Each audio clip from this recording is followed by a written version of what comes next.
I forgot how gorgeous this place is. Babe! This guy breaks into my house. Holy! And you just sit down on the couch. Okay, but how about you let go of my wife first? And I've had to hold his hand. How does this open? Is there a trick to the purse? No. There's a clasp. And help him rob us. I want $150,000. You think that's enough? Yeah, I think you're probably gonna want more than that. All dressed up too. I feel like I should be like fancier. Yeah, well, I just wanted to look nice for you. Oh, Jason, you've always been one of my favorites. Well, first of all, I want to say congratulations. You're like the overachiever of late because you're starring, producing, you co-wrote this film. So congratulations, first of all, on just like, getting off the couch. Thanks. Yeah, it's interesting. I got a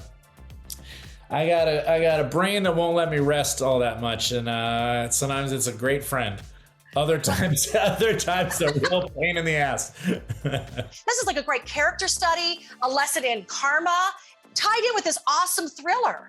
Wow, thanks so much. It means a lot that you took so much from it, honestly, because it is a small movie by its nature. I mean, we were right in the middle of COVID. We had one location. We have 4 actors.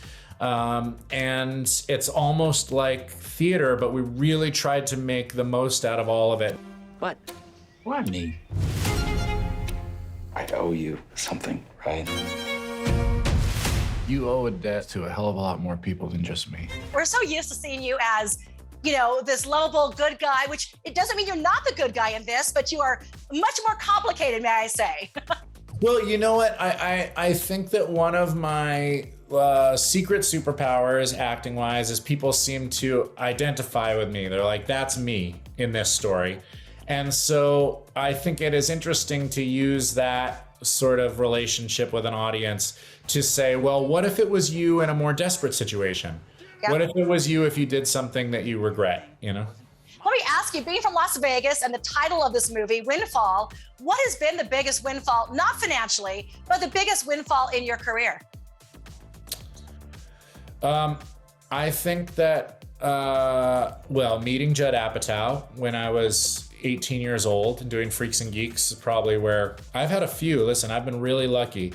That was a huge one. Getting How I Met Your Mother was a decade of my life that changed my life. And then to be a little bit self-congratulatory, which isn't my nature, I think that writing Forgetting Sarah Marshall was a big thing for me because I realized at that moment that I could always write myself out of a jam.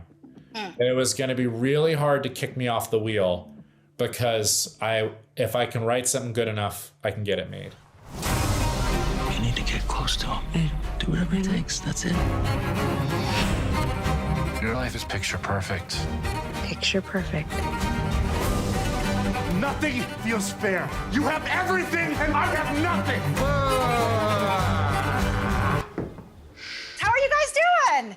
So nice to see you. It's been I just saw you, right? For Emily, Good memory. Yes, I was gonna say, Lily, I last spoke with you, of course, for your delightful Emily in Paris. And I wanna say, there was absolutely no hint of Emily in this performance at all. So congratulations. Thank you. Nothing. There was a hint of Emily in Jesse's performance, but that was very nuanced, right? Good choice. Yeah. That was a character choice, right? Honestly, Jesse, after all these heavy projects you've done lately, you probably want to hit up your friend for a part in the next season to go to Paris, right? Oh my God. I was going to mention that today. Yeah, if you could. Totally. You could be a stylist. You could be a brother. Go and put him in Emily in Paris. That would be. Oh, like weird Netflix worlds colliding or something. Yeah, like you're a new client of the company or something, and you're just so difficult to please. Try being a rich white guy these days. It sucks. Do you want to be me? Is that it? You're pathetic. I don't think you're going to do anything. Ever. Jesse, congratulations. You just worked with your lovely wife to great success on Power of the Dog, resulting in 2 Oscar nominations. And Lily, now you're working with your talented hubby in directing this film. Let me ask you both, what special significance or, heightened level that brings to a project when you get to work with your spouse? I think for me specifically with this, just feeling obviously so comfortable and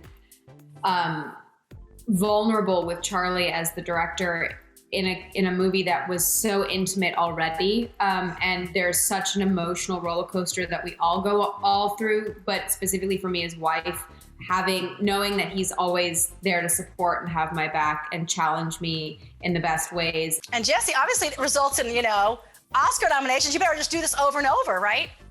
That's the plan, is as much as we can get away with, yeah. You're not a killer. What you think you have to do next. Please don't cross that line.